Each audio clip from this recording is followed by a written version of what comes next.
We're now going to talk a bit further about combining results and particularly focus on common traps and pitfalls when results are combined together with parallel streams.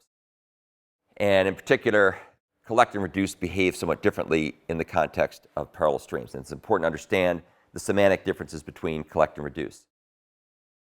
So a good habit to get into is, even if you're writing code that is intended to be sequential, you probably want to get in the habit of testing it with parallel streams so that if you ever make changes to your code to make them parallel, you will not be caught by surprise when you use the wrong type of mechanism to collect the results into.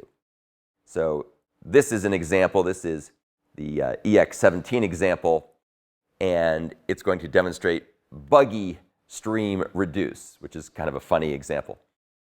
So here's what we're doing. We're going to first create a stream containing all the words that we have. So we're going to have a whole bunch of words. Let's say this could be the works of Shakespeare or something else. Doesn't matter, just a bunch of words. And we're going to make a stream out of this. Now remember, this call doesn't actually do anything yet because streams are lazy. So nothing happens until the terminal operation is reached. The next thing we're going to do is we're going to go ahead and say, if the parameter passed in here is parallel, then turn this into a parallel stream. By the way, this is not the only way to do this.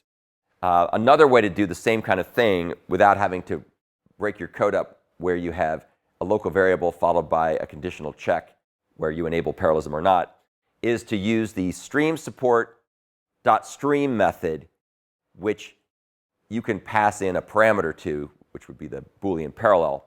And then you explicitly take the split iterator for the collection, in this case all words, and it will go ahead and either make a parallel or sequential stream. And that way you can string things together a little bit more seamlessly here without having to do this kind of a trick. Okay, so the last call to parallel or sequential wins. So this is now conditionally a parallel stream if the parallel flag is set. This code will work just fine when the parallel flag is false, because this reduce operation is only going to be called in a single thread, no muss, no fuss. However, this code will fail when the parallel flag is set to true. And the reason for that failure is that reduce expects to work on objects that allow or enforce immutable semantics. In other words, once they're created, they can never change. And unfortunately, for this particular case, string builder is not one of those types of objects. A string builder intentionally is designed to allow mutation, mutable behavior. In particular, if we make a new string builder and then we want to add something new to it, rather than making a new string builder, it will modify the existing contents of the string builder object in place. So the append method will modify things in place. And that would work just fine in a single thread, but in multiple threads will be calling append to modify the string builder object that was passed in as the initial seed value for reduce. And in that case, chaos and insanity will ensue because those calls are not thread safe. So they'll be modifying the same content in the string builder. Now, there's another method called string buffer, or another class called string buffer, which does give you thread safety. So that would be another way you could go. But let's talk about a couple different ways you could go to solve this problem. So one way to solve this problem would be to use reduce with a type in Java that supports immutable operations. What is that type? That type, of course, is string. So if you pass in a string here instead of a string builder, and you replace the calls to append with the concatenate operation on a string, so x plus y is the concatenation, that will in fact be thread safe because string is an immutable object.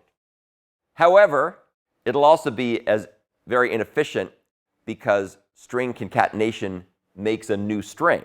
Oh yes, it's an immutable string, but you have to make a new string, which requires allocating more memory, copying the existing memory, and so on and so forth. So even though this code will in fact give you the right result, it's not really the best way to go. So perhaps a better solution here is to use the collect method with the joining collector. And so what we do in that case is we use collect with joining. And joining is also an efficient way to concatenate the elements together. But collect works correctly in a parallel stream because it's expecting to have a mutable result container instead of an immutable value. And so it does other things to ensure there's no conflicts or contention or race conditions that would occur. Corruption is a better word. So that's one thing to think about in this context. Something else to be very concerned with when you start using streams and reduction operations has to do with identity and associativity issues associated with reduce. So this example also is in my EX17 folder.